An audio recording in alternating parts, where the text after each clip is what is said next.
Hello বন্ধুরা, তো দেখো আমি কোথায় চলে আসলাম। আমি নিজেও জানি না এটা কোথায় এসেছি। তো আমার সাথে সাথে চলো তোমরাও দেখে নাও যে আমি এটা কোথায় আসলাম। ঠিক আছে, তো এটা দেখার জন্য পুরো ভিডিওটা দেখতে হবে। তো চলো আমরা পুরো ভিডিওটা দেখে আসি এটা কোথায়। হ্যালো বন্ধুরা, তো দেখো আমি রেডি হয়ে গেছি। তো আমাকে কেমন লাগছে অবশ্যই একটা কমেন্ট করে জানিয়ে দিও। তো চলো আমার সাথে আর কে যাচ্ছে তো সেটা দেখাই। তো এই দেখো আমি চলে আসলাম কাঁচরাপাড়া স্টেশন। তো আমার সাথে আছে আমার বাবাই। ঠিক আছে, তো একে একে আরও অনেকের সাথে পরিচয় হবে, তো ভিডিওটার সাথে থেকো তাহলে দেখতে পাবে।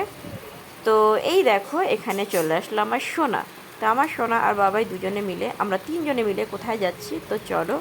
এখানে দেখো এই বাচ্চাটা এখানে স্টেশনে ছিল, মানে ট্রেনের উপরে। তো আমি ওকে জিজ্ঞাসা করছিলাম ও কোথায় যাচ্ছে। আর এদিকটা দেখো, এদিকের মানে জায়গাটা অসাধারণ লাগছিল দেখতে, ভীষণই সুন্দর। আর এই বাচ্চাটার কথা কি বলবো, ওকে আমি জিজ্ঞেস করছিলাম আমার বাবা মার কথা। তো ও বলছে আমার বাবা মা আছে কিন্তু কেউ আমার পরিচয় রাখে না।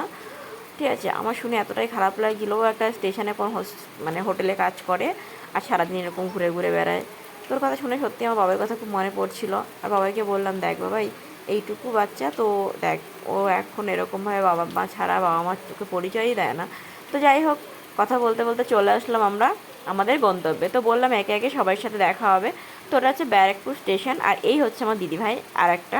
আর এখানে দেখো দাদা বৌদির বিরিয়ানি। আমি তো এখান থেকে যাচ্ছিলাম, আমার গন্ধটা উফ আমার যে কী লাগছিল কি বলবো তোমাদেরকে। আর এখানে দেখো একটা গয়নার দোকান অনেকটাই বড়।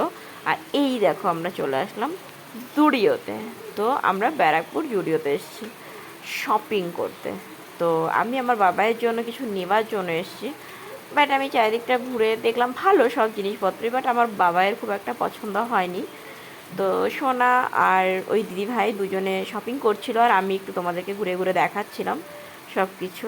তো আমার এখানে একটা কুর্তি ভীষণই পছন্দ হয়েছিল, কিন্তু কি করা যাবে, আমার অতটা টাকা আমার হাতে ওই মুহূর্তে ছিল না। তো যাই হোক, যেহেতু বাবাই কিছু কেনা হয়নি, আমি সেখানে কি করে সব কিছু কিনে নিই বলো। আর এই দেখো দিদিভাই, তো আমাদের মোটামুটি সব কমপ্লিট হয়েই গেছে কেনাকাটা। তো আমরা এবার বেরিয়ে যাব বাড়ির উদ্দেশ্যে। তো যাই হোক, চারিদিকটা সত্যি প্রচুর জিনিসপত্র ছিল, প্রচুর ছাড়ে ছিল, মানে খুব ইসে ডিসকাউন্ট চলছিল। তো যাই হোক আমরা বেরিয়ে পড়লাম, কেনাকাটা আমাদের কমপ্লিট হয়ে গেছে। তো কী কী কেনাকাটা করলাম অবশ্যই সেটা তোমাদেরকে দেখাবো, তোমরা ভিডিওটার সাথে থেকো। তো চলো, আমি ব্যারাকপুরেই প্রথম আসলাম, এর আগে আমি কখনো আসিনি। একবার এসেছিলাম দিদি বাড়িতে, মানে এই শপিং মলে আমি কোনোদিনও আসিনি। যাই হোক, এই দেখো ব্যারাকপুর স্টেশন আমরা চলে আসলাম।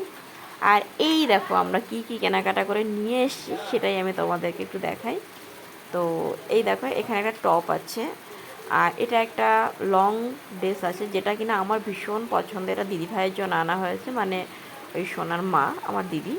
আর এটা হচ্ছে সোনার ড্রেস, তো এটাও ভীষণই সুন্দর। এটার সাথে ওই উপরের টপটা ছিল সাদা রঙের। আর এখানে দেখো কিছু ছোটো ছোটো জিনিস আছে, যেমন রুমাল আছে, মোজা আছে। মোজাটা আমি ওখান থেকে কিনে নিয়ে এসেছি স্টেশন থেকে আমার ছেলের জন্য। কিছু রুমাল আছে এই, আর রুমাল মোজা এগুলো তো দরকারই হয় না। আর এই টপটাও সোনা কিনেছে। তো যাই হোক, আমাদের শপিংগুলো কেমন লাগলো তোমাদের অবশ্যই একটু কমেন্ট করে জানিয়ে দিও। বাট আমি আজকে গিয়ে ভীষণ আনন্দ পেয়েছি, অনেক দিন পরে আমি বাইরে কোথাও ঘুরতে গেছিলাম, তো এটাই আমার কাছে অনেক বড় কথা। যাই হোক, তোমাদের ভিডিওটা কেমন লাগলো অবশ্যই একটু কমেন্ট করে জানিয়ে দিও। ওকে, আর ভালো লাগে লাইক কমেন্ট শেয়ার করো। টাটা।